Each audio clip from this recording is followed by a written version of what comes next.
Olá pessoal, boa tarde. Aqui nós mais uma vez compartilhando o pão.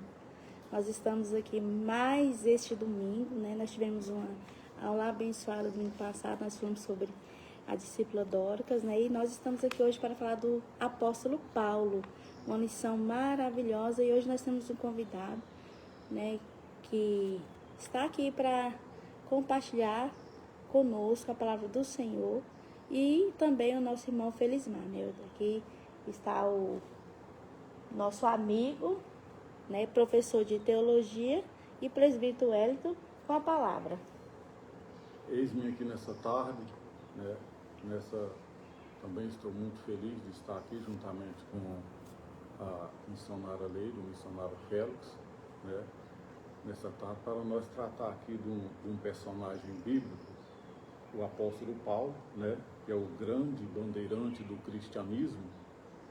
E nós vamos aqui aprender com Paulo aqui nessa tarde uma minúcia da palavra de Deus, né?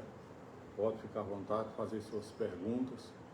Nós elaboramos algumas perguntas aqui para a gente trabalhar nessa tarde, são 7 perguntas aqui, mas você tem liberdade de também fazer perguntas aí, né?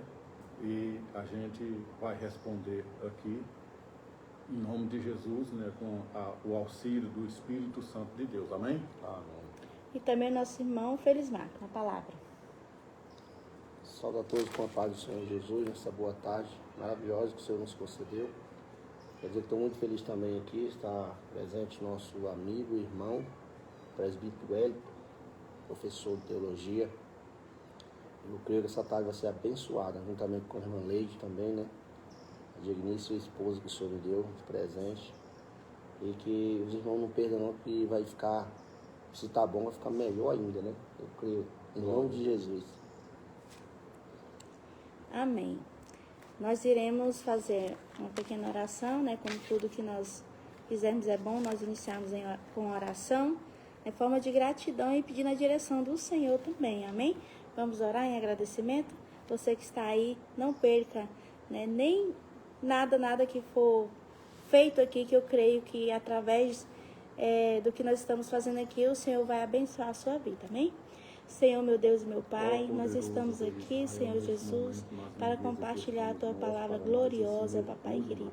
Que o Senhor venha nos direcionar, que o Senhor venha, Senhor, meu Pai, trabalhar em nossos corações e que aqueles que estão ouvindo estejam com seus corações abertos para poder receber a Tua gloriosa palavra que é transformadora. Obrigada, Senhor, por essa oportunidade e toma a direção deste trabalho. Em nome do Pai, do Filho e do Espírito Santo. Amém. Amém. Glória a Deus, aleluia. Glória a Deus. Então, meus amados, como havia dito, esse trabalho aqui ele tem o intuito de nós estarmos também aprendendo, porque aqui nós não estamos somente só para ensinar, né, presbítero Wellington? É importante enfatizar. O presbítero ele é professor de teologia, ele tem muito a nos ensinar, mas acredito que ele, como um bom entendedor da palavra, ele também aprende, né? Feliz é aquele que ensina o que sabe e aprende o que ensina. É bíblico, né? Então aqui não tem ninguém dono da verdade. O único dono da verdade é o Senhor, né? E por isso que nós iremos falar somente aquilo que está aqui, né? Na palavra do Senhor. Né? Não iremos entrar em assuntos de embate, debate, né? Nada nesse sentido.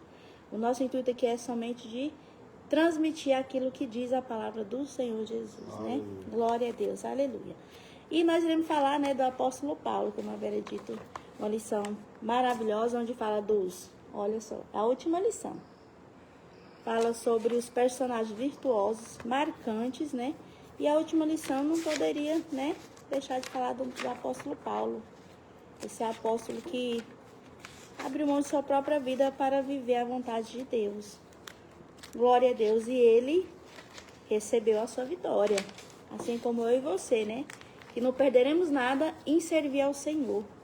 Glória a Deus, aleluia. E nós elaboramos aqui algumas perguntas e o presbítero irá responder. O irmão Felismar irá comentar algumas coisas, né? Ele irá comentar conosco. E eu creio que vai ser uma bênção. Amém? Amém. Glória a Deus. E a primeira pergunta consiste, glória a Deus, aleluia, saber, né? Glória a Deus, aleluia. Sobre o apóstolo Paulo, Paulo foi um apóstolo de quem, né? Segundo a teologia.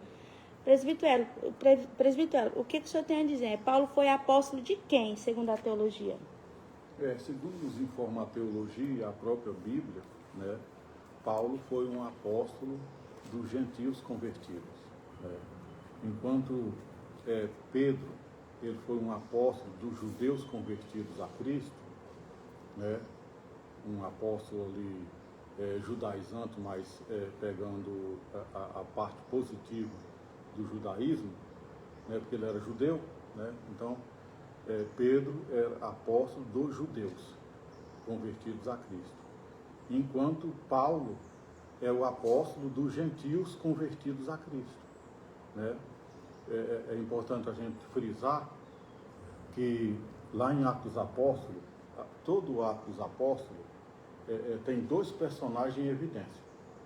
Eu sei que Atos dos Apóstolos fala em muitos personagens, mas os dois que têm o maior volume de literatura em Atos dos Apóstolos, o maior volume de informação é sobre Pedro e sobre Paulo, né? Todo o livro dos Apóstolos,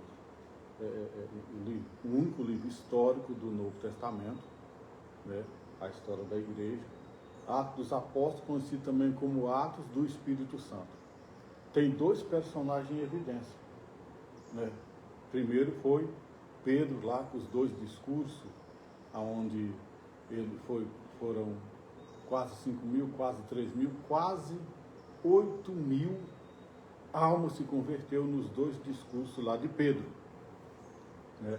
E a gente vê também a dificuldade de Pedro para ir lá na casa de Cornélio, que foi a primeira família gentílica a receber o Evangelho, e todos foram cheios do Espírito Santo, aonde Pedro começa a entender que a salvação era para todos e que Cristo é para todos, né? Então o apóstolo Paulo, ele, segundo a teologia, é o apóstolo dos gentios convertidos a Cristo, né? Inclusive Paulo, sendo um homem bilíngue, né?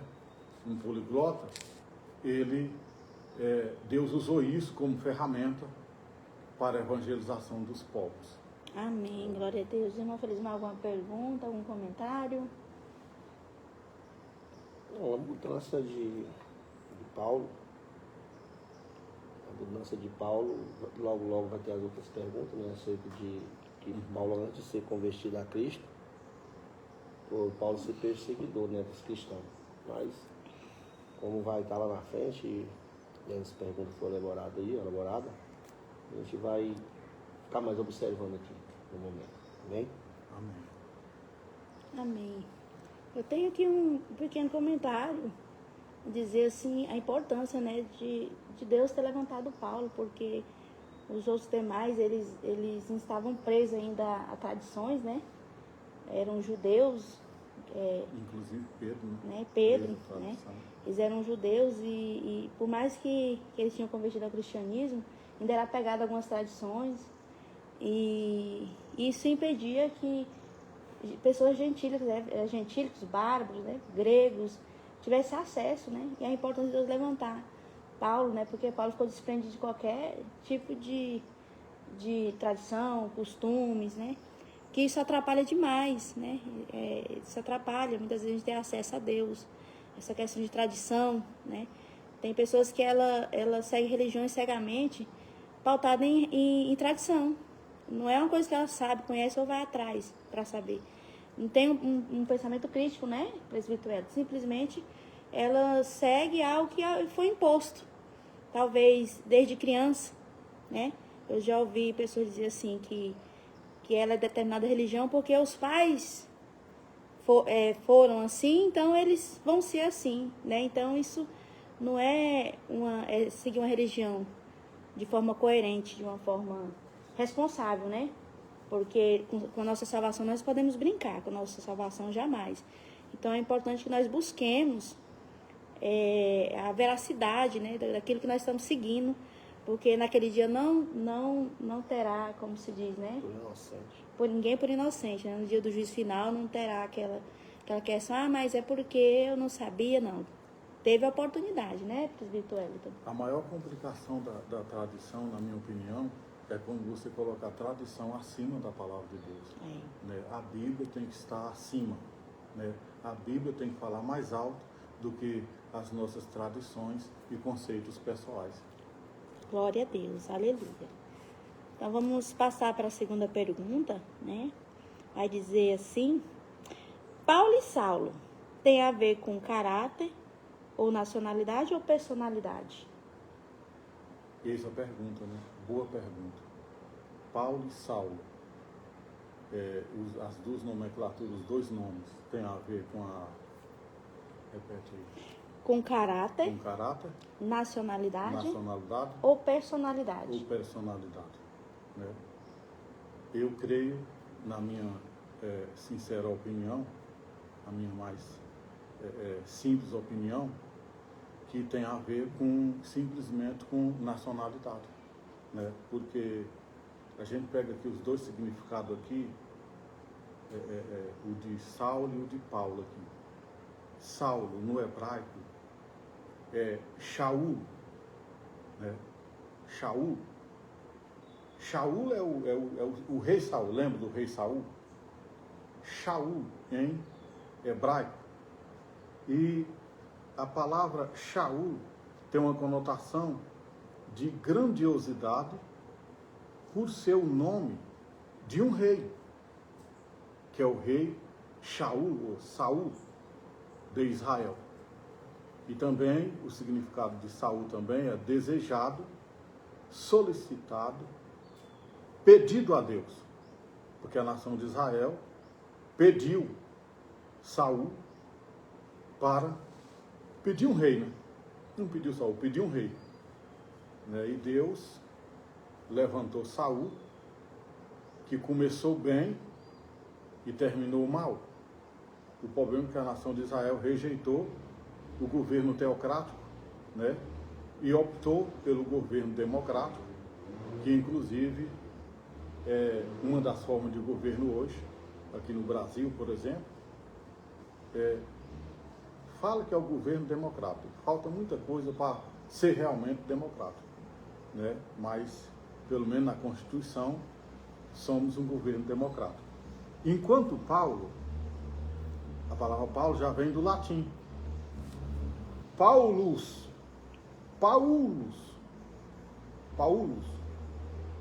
né? Que significa pequeno. É um apelido romano para distinguir alguém de menor porte físico. Então, é porque existe uma lenda gospel que fala que quando ele era Saulo, ele era perseguidor, né? Depois ele se tornou Paulo. Mas, na verdade, ele sempre teve os dois nomes nacionais. Por isso que eu falo, é uma questão de nacionalidade, né? Saulo é o nome dele em hebraico.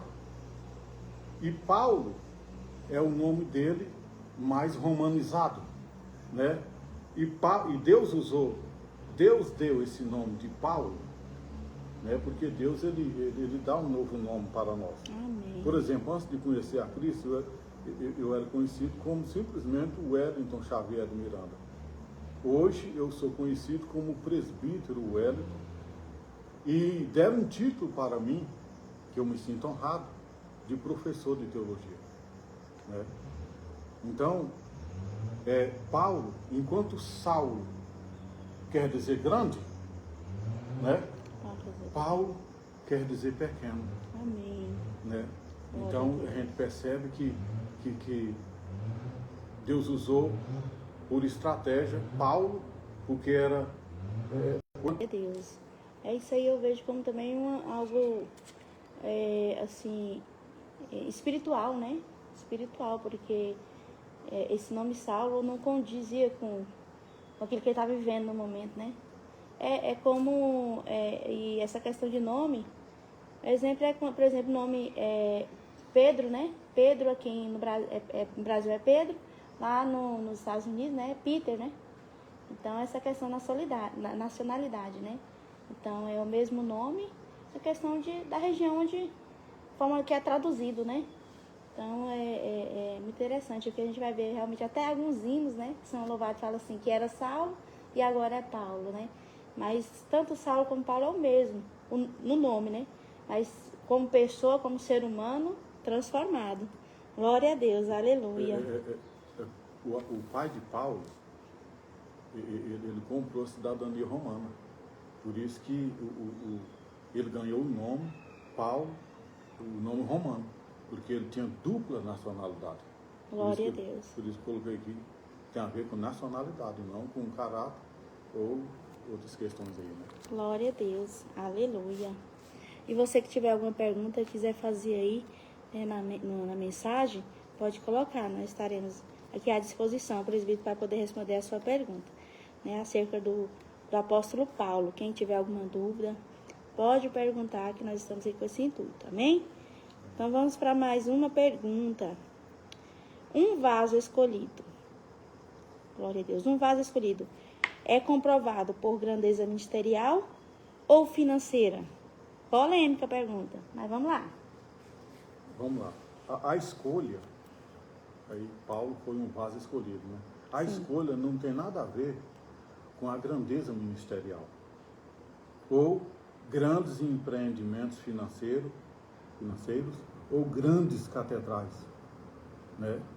O nosso irmão Felismar vai ler aqui o texto que ele preparou aqui, ó, 2 Timóteo 4, do 6 a 11, eu vou pontuar isso aqui, ó. Antes dele começar a ler, como eu já disse aqui, ó, não tem nada a ver, a escolha não tem nada a ver com grandeza ministerial, porque hoje já está bitolado no seio do cristianismo moderno que o fato da pessoa ser um grande empreendedor, o fato da pessoa ser um grande empresário, inclusive há uma cultura no nosso meio que é notório, eu vou falar aqui porque é notório, eu não estou aqui, eu estou falando a realidade.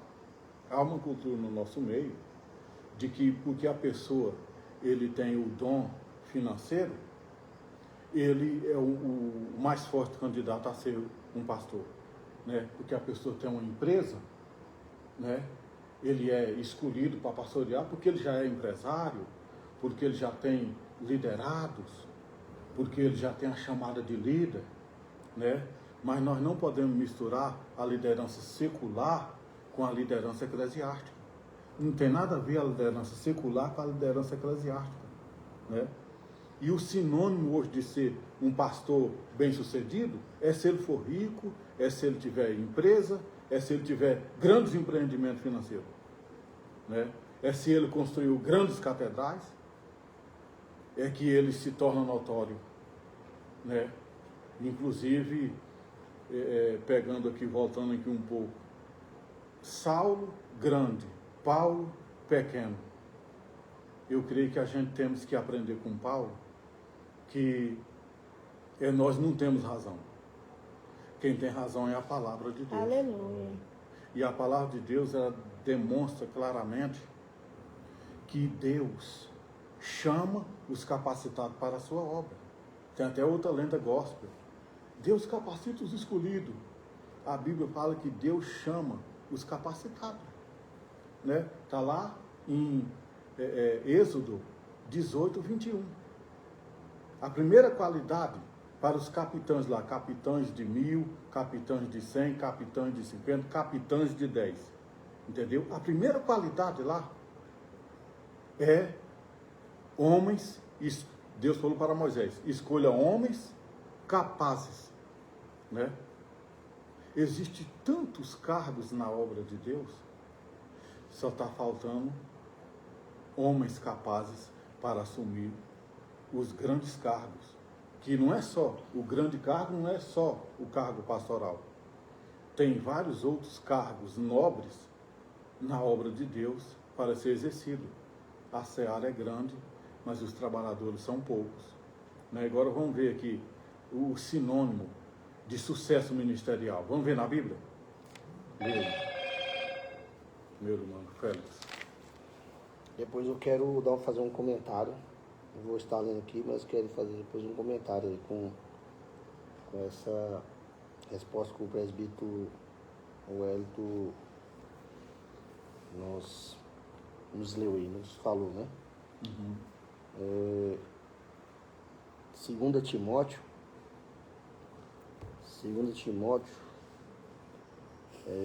capítulo 4, no versículo 6, o que é que ele todo ou só Lê do versículo 6 a seguir. do 6 a seguir? Glória a Deus. Diz assim a palavra do Senhor.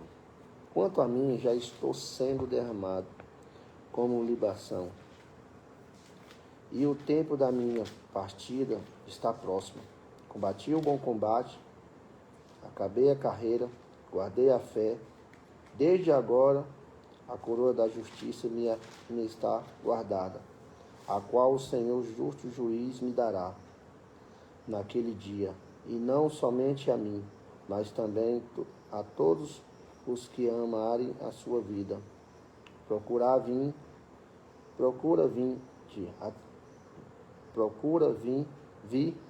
ter comigo, vem ter comigo depressa, porque demais me abandonou, amados, o presente Amando o presente século, né, no caso. amando o presente século, e foi para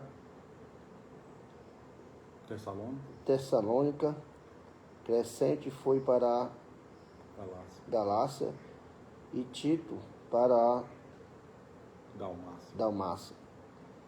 Só Lucas está comigo. Somente Lucas está comigo. Para aqueles que pensam que o ministério é sinônimo de riqueza, a Bíblia está apresentando aqui alguém que entrou no ministério rico. Naquela época, quem comprava a cidadania romana era quem tinha muito dinheiro, porque havia muitos privilégios para quem tinha a cidadania romana. Inclusive, Deus usou os privilégios da cidadania romana como estratégia, como ferramenta para Paulo evangelizar os gentios. Apesar que Paulo, quando ele, por exemplo, apanhou, foi apedrejado, ele tinha direito de recorrer à lei dos homens, mas Paulo preferia entregar a justiça de Deus. Então aqui está um homem que começou o ministério rico e está terminando pobre, preso numa prisão em Roma e decapitado.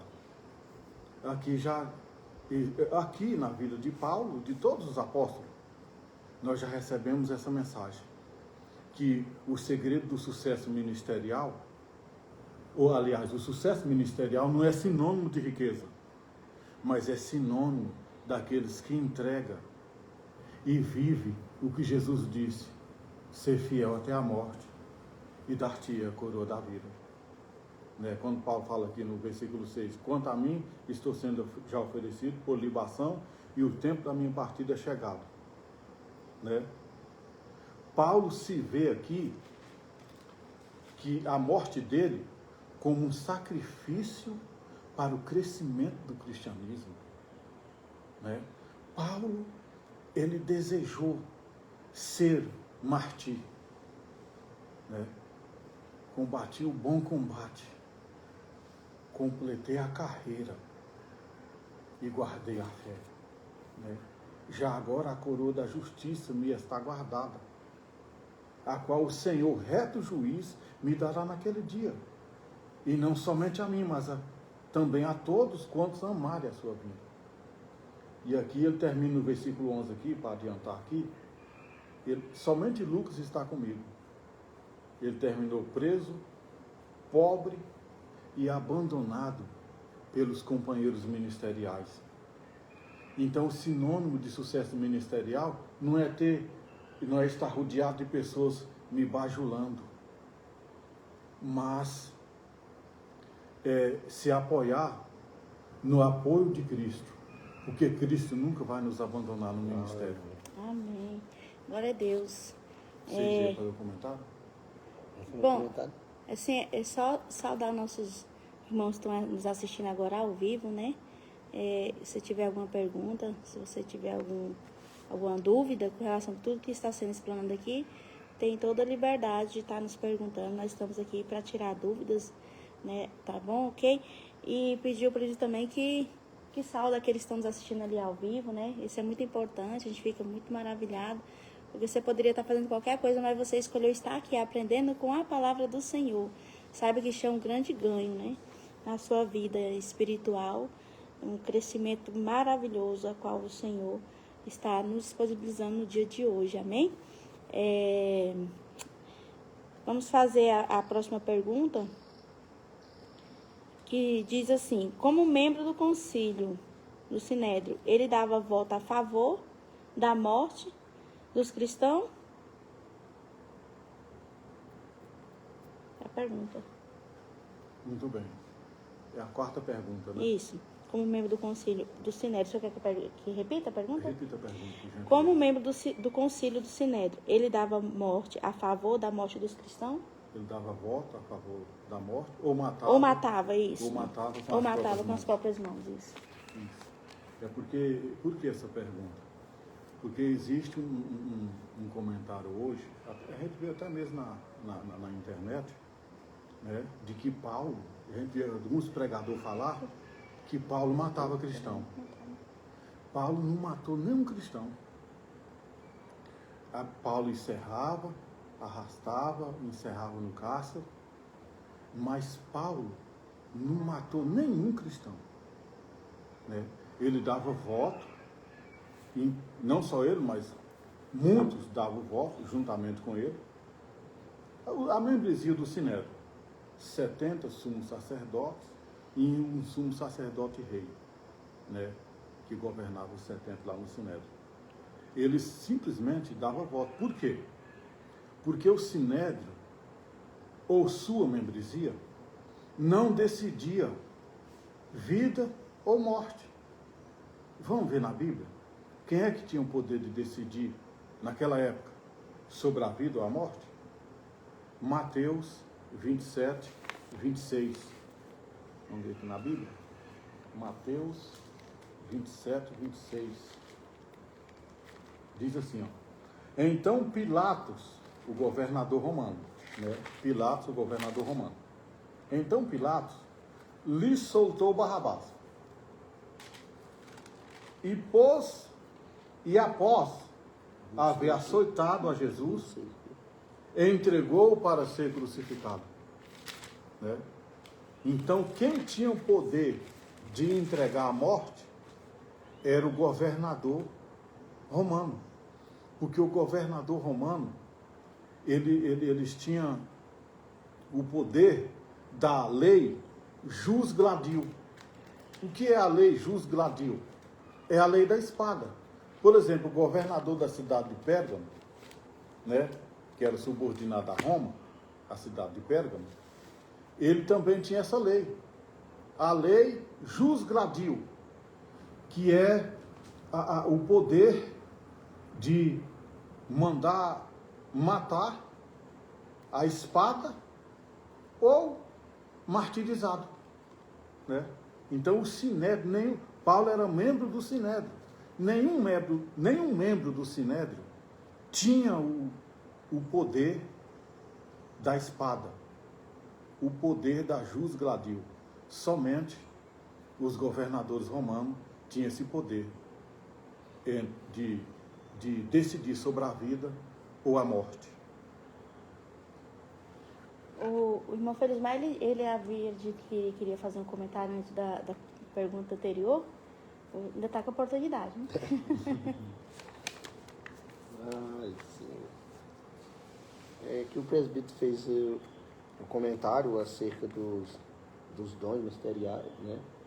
E aquele que é levantado como presbítero, pastores, líderes, né? Que eu observando nos dias que nós vivemos, os dias de hoje, porque muitos líderes, né, eles falam que o próprio Deus revelou a quem eles têm que dar o cargo eclesiástico, né? Eles oram a Deus e pedem que Deus revele aquele que é para receber da parte de Deus, né, o cargo, o ministério do Senhor. Mas nós observando que a maioria, não vamos generalizar, falar todos, mas nós vamos observar que não está sendo assim. Como é que Deus levanta uma pessoa, né, que deu a visão para aquele líder, para que ele levanta a pessoa, para a pessoa fazer a obra de Deus, e a igreja está cheia de pessoas que, obreiros, presbíteros, evangelistas, até mesmo pastores, que estão se corrompendo muito fácil. Como é que Deus levanta a pessoa assim para que ele venha se corromper tão fácil, tão rápido? Eu vejo assim, minha humildade aqui, não atacando ninguém, mas a gente vê que hoje, para receber cargo, precisa, assim como o senhor falou, precisa ser um empresário, ter uma condição financeira boa. Ele vai e recebe aqueles cargos, não por intermédio, por própria revelação do Espírito Santo, para que ele venha receber aquilo, mas pela influência. por a influência. E aí o que está acontecendo? Aí a igreja está sendo corrompida, está sendo, né, escândalo. O povo está trazendo o mundo para dentro da igreja, por quê? Porque aquelas pessoas que são levantadas através dos seus benefícios, que ele muitas vezes não é na obra de Deus, mas sim benefício financeiro, né? Ele chega lá e ele é levantado como um pastor, um vice, um presbítero, algo assim, e de leitura não tem nada. Não tem nada de conhecimento. Tem nada. E bota numa liderança. Enquanto os outros lá, muitas vezes, não tem a condição financeira, né, estudam a palavra do Senhor, tá ali, né, ama a obra de Deus, faz tudo aquilo que o Senhor agrada, mas não recebe porque a sua participação na igreja financeira é pequena. Ou talvez nem tem também, né? Aí a pessoa... Então, se vem de Deus, se Deus revela mesmo, realmente, para que uma pessoa receba o ministério do Senhor, um eclesiástico, um cargo na igreja, se for realmente do Espírito Santo de Deus que revelou o dirigente, ao anjo da igreja, creio eu que não é só aqueles que tem uma condição financeira boa, não. Ou influência. Tem que ser aquele mais pequeno, que fica lá no fundo, lá, que quase você não escuta dando glória a Deus. Mas vai ver que é temente a Deus, aqueles que guarda e teme os mandamentos do Senhor, aqueles que, né, ele almeja muito, está fazendo a obra de Deus, mas não é reconhecido. Paulo falou que os de menos decoro, os menos decorosos, devem ser muito mais honrados ainda. E nós estamos no dia de hoje, aí você observa. O que você observa? Observe por que está acontecendo tantas coisas dentro da igreja. Porque são homens levantados não por o poder do Espírito Santo e revelação do poder do Espírito Santo. É revelado pelos olhos do homem e pelo bolso do homem. Muitas vezes eu percebo também que é pela necessidade, aquela questão assim, falta mão de obra, falta pessoas disponíveis, então vamos colocar aquele irmão mesmo que não tem outra opção, porque como foi dito, né, grande é a seara, pouco ceifeiro, então tem igrejas que estão definhando por falta de obreiros e obreiras, e aí o que acontece? E aí muitas das vezes, um só às vezes é sufocado, às vezes com vários cargos, um só, né, uma pessoa. Ali, muitas vezes, ela tem que lidar com várias funções dentro de uma igreja. E aí, quando vai chegando pessoas novas, muitas vezes não tem aquela fase da experiência, do conhecimento. Já vai impondo um cargo de pessoas que vêm e geram... E a maioria das vezes, essas pessoas vêm com um histórico bom ou um histórico ruim, né? E aí, se coloca lá um cargo lá, e aí depois é surpreendido com uma surpresa, né? Por quê? Por causa da necessidade urgencial, às vezes, dentro da igreja. E não pode, né? Sim. Bem colocado o que a irmã Leide falou aqui, mas assim, se eu falar, vou falar. Se você quiser fechar lá, nós deixa aqui no YouTube. Tá, cara, continua. Bem colocado o que a irmã Leide colocou aqui acerca de que pessoas novas, ou até mais, até pessoas são cheias de cargo. Mas qual é o cargo que a igreja mais enche? É um cargo do que você pode oferecer. Você vai ter um cargo pastoral, de presbítero para cima, evangelista para cima. Se você tem a oferecer nada, é uma pessoa que não tem reconhecido no mundo né, comércio, no comércio, Não tem no influência, empresário, nem não tem dinheiro. influência, não tem dinheiro. Se você não tiver isso aí, você vai receber muito cargo. Mas de que é os cargos? Não é tirando, porque o cargo você ser um porteiro, limpar um salão, Toda honra. são tudo honra. Honra para Deus, Mas eu vejo assim, para Deus, mas o homem que escolhe muitas vezes, aqueles mesmo que são zelador, que permanecem muito tempo, muitas vezes pega não só um cargo de zelador, ele vai viver zelador, fazer isso aqui, faz isso aqui, faz isso aqui, faz isso aqui, tudo ele faz, menos subir um dia um cargo eclesiástico. Por quê? Porque até agora ele não promoveu nada que o dirigente vai ver que ele agora, porque frutos que eu creio na palavra do Senhor é ganhar honra para Cristo, é um fruto. Sim. Mas muitas vezes a pessoa quer ver fruto, é diferente, eles querem ver renda. Se a pessoa não tem renda, ele vai morrer naquilo ali. Se aquela pessoa bem ali, ó, ele tem um ministério de 10 anos na igreja, e ele não tiver uma renda para, né, ele vai continuar ali. Mas se automaticamente ele conseguir vender uma fazenda, um trem, e logo ali ele virar um empresário, automaticamente, no decorrer de um ano, Vai ser uma influência financeira, Sim. não uma influência de capacitação. durante um ano, no máximo, ele já é pastor, um vice. Então isso aí eu vejo, Deus não está nesse negócio. Deus não está nesse negócio. Porque se a pessoa só é levantada através das condições financeiras, isso é do homem, não tem nada a ver com Deus, não. E vai passar. Porque Não vai subsistir. Sim, porque a palavra de Deus fala que da viúva lá, quando foi dar a sua oferta, ela deu um denarizinho, uma moedinha lá, enquanto os outros davam um saco de dinheiro, né? E se gabando. E Deus falou que mais recebido era daquela viúva. É. A importância não é da quantidade, mas sim a qualidade. E como é que você entrega. Porque não adianta eu levar um dia de chave de dinheiro para a igreja e eu ser uma pessoa que não agrada os olhos de Deus. Aí eu recebo um cargo, mas eu talvez nem exercício ele. Porque é fácil, né? Eu recebi um cargo na igreja para mim ficar no banco sentado lá e só no culto. Mas cadê o evangelismo na rua? Cadê buscar as almas necessitadas? Né? O irmão José, eu vou estar passando para a irmã, meu irmão, o irmão José, ele falou algo importante uma vez, que tinha um dirigente de uma igreja que ia sempre na casa dele, né? E aí ele começou a observar esse pastor. E ele ficava assim, e aí daqui a pouco ele foi e falou algo. Falou assim, olha, a gente está sentindo falta de você na igreja. E aí o que ele falou? Ele falou, irmão, a gente não foi, mas nós estamos tudo bem. Com nós está tudo bem. O que você deveria fazer, que eu creio que você deveria fazer, porque nós lá todo dia nós tomamos banho, vamos todo mundo cheirosinho, vamos lá na igreja, mas o senhor deveria fazer o seguinte, aqueles órfãos e viúvas, aqueles que estão abandonados, drogados, noiados na rua, aqueles ali o senhor tem que estar preocupado com eles.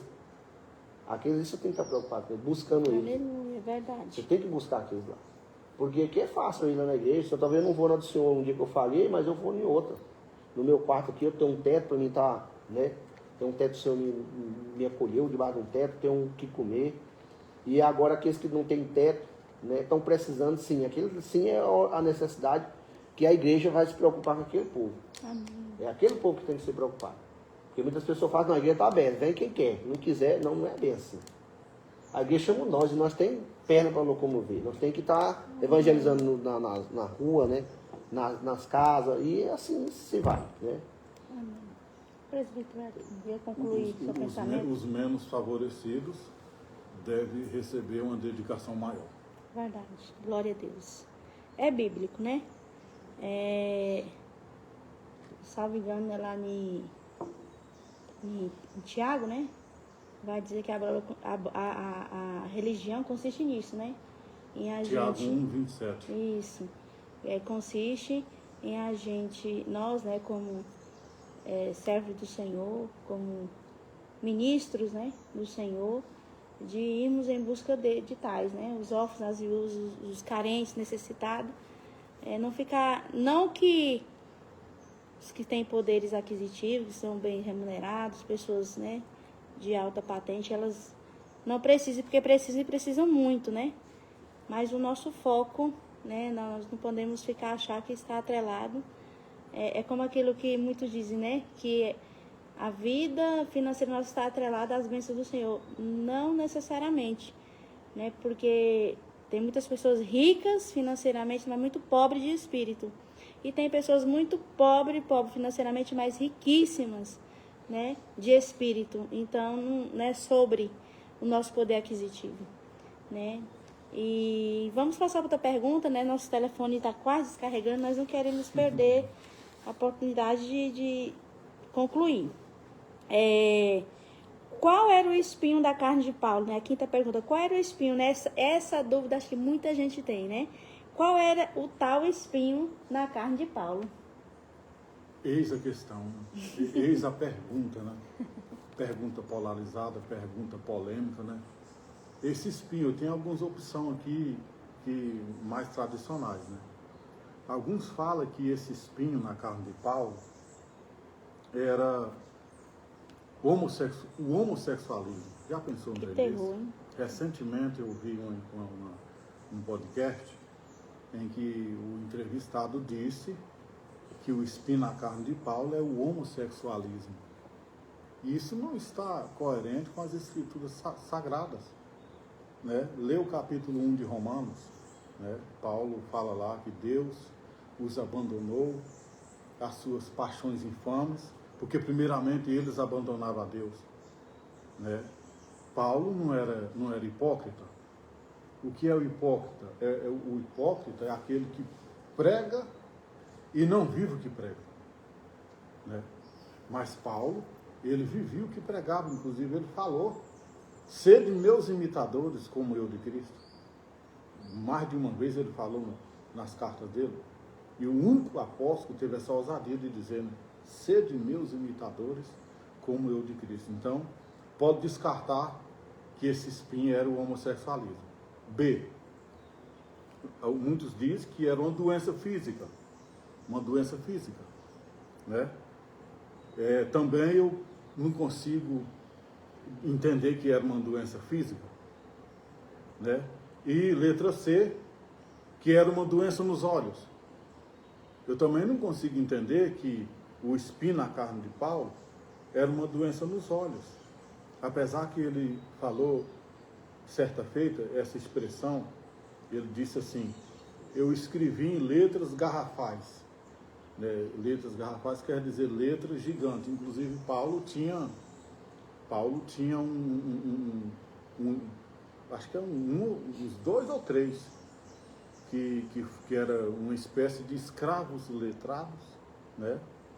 Mas é claro que os homens de Deus davam honra para os escravos, né? Inclusive Paulo, né?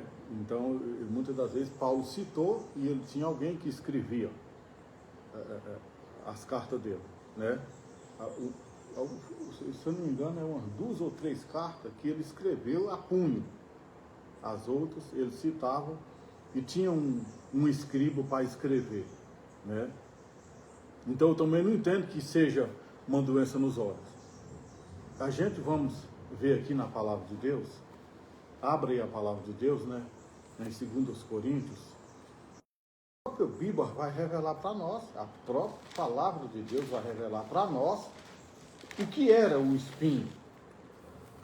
2 Coríntios, capítulo 12, do versículo 7 ao 10, antes de fazer a leitura, eu quero vos dizer que a gente temos que entender uma coisa quando a gente vai fazer uma leitura bíblica e querer entender algum entendimento bíblico. É que a Bíblia tem um contexto imediato da resposta daquilo da pergunta que ela faz, porque a Bíblia é um conjunto de pergunta e resposta, né? Então há perguntas que a Bíblia faz e ela responde no contexto imediato, mas há perguntas que a Bíblia faz que ela responde num contexto remoto. Muitas das vezes você vai achar a pergunta num livro bíblico e a resposta vai estar no outro livro, ou seja, é um contexto remoto.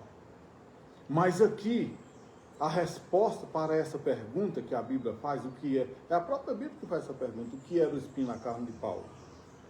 A Bíblia vai responder num contexto imediato. No próprio texto, olha aqui, versículos 7 ao 10. E para que não me exoberbecesse com a grandeza das revelações, foi-me posto um espinho na carne, mensageiro de Satanás, para me esbofetear, a fim de que não me exalte. Quando a Bíblia fala aqui um mensageiro de Satanás, a Bíblia está falando numa linguagem de metáfora. né? Aqui é uma metáfora que descreve um sofrimento provocado por ataques do mundo espiritual contra nós. Isso é que é o mensageiro de Satanás. Versículo 8. Por causa disso, 3 vezes pedi ao Senhor que afastasse de mim um judeu para dobrar o joelho 3 vezes para orar numa questão, significa aquela questão, ela é muito urgente para o judeu, né? Versículo 9. Então, ele me disse, a minha graça te basta. Cristo Jesus falou com Paulo. A minha graça te basta. E falo comigo e com você também nessa tarde. Glória a Deus. A minha graça te basta. Porque o meu poder se aperfeiçoa na fraqueza. Glória a Deus. Olha o contexto imediato.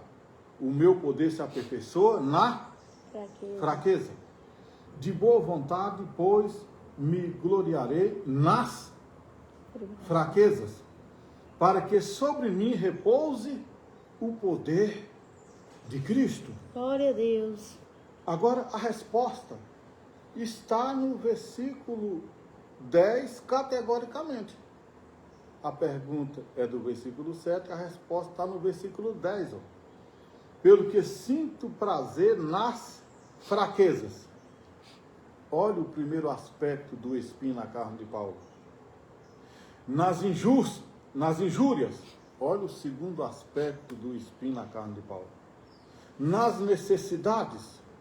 Está aí uma coisa que nos causa muita angústia, né? Verdade. As necessidades. Uma coisa que nos preocupa muito. Sim. As necessidades. Né? Nas perseguições. Aí está o que representa o mensageiro de Satanás que nos esbofeteia. Quando somos perseguidos na obra de Deus, quando somos acusados de coisas que não devemos na obra de Deus, né? Quando pessoas que deveriam nos apoiar na obra de Deus fazem nos perseguir, tentar nos abater. Nas angústias, aí está o outro aspecto. Por amor de Cristo. Agora aqui está um motivo, uma honra, né? Que quando o mundo espiritual nos ataca, é porque o mundo espiritual percebe o amor de Cristo em nossa vida. Aleluia. Né? O amor de Deus em nossas vidas. Inclusive, Paulo, ele falou que nós podemos clamar, Abba Pai, Aleluia. Papaizinho do céu. Glória a Deus. Se Deus é o nosso papaizinho do céu, nós somos os filhinhos desse glória. Deus. Obrigada, Né? Senhor. Os filhinhos do papai do céu. É Deus que nos dá essa honra. Porque quando sou fraco, então é que sou forte. Aleluia. Né? Aleluia. O segredo do ministério, voltando agora à questão do ministério, não é como eu começo, mas como eu termino. Glória Combati a Deus. o bom combate. Glória a Deus. Aleluia. A próxima. Pergunta? De acordo com Colossenses 3, 23 e 24, no capítulo 3, 23 a 24, Paulo revela o maior segredo para não desistir do nosso ministério e o cargo da igreja. Qual é? Se caso vier cair aí, irmãos, é porque o celular está assim, já descarregando, então... mas a gente vai fazer o possível para poder transmitir aí todas as perguntas e respostas, amém? Qual é o maior segredo para não desistirmos do nosso ministério que Deus nos deu? Sim. Eu falo nosso porque Deus nos deu. Qual é o maior segredo para nós não desistir do ministério que Deus nos deu e de algum cargo na igreja? Porque quando a gente recebemos cargo na igreja, já está na época agora, né? Sim. Começo de 2026, vai vir a distribuição de cargos, né? E qual é o segredo de permanecer até o final no cargo? Né? Permanecer o ano inteiro. Qual é o segredo? Qual é o segredo ministerial para nós permanecer no ministério? A Bíblia vai falar para nós aqui, ó, em Colossenses 3, né, 23, 24. A Bíblia vai responder para nós. 23. Tudo quanto fizerdes, fazei-o de todo o coração, como para o Senhor e não para os homens. Glória a Deus. Está aí por que muitos desistiu do ministério, por que muitos desistem de cargo,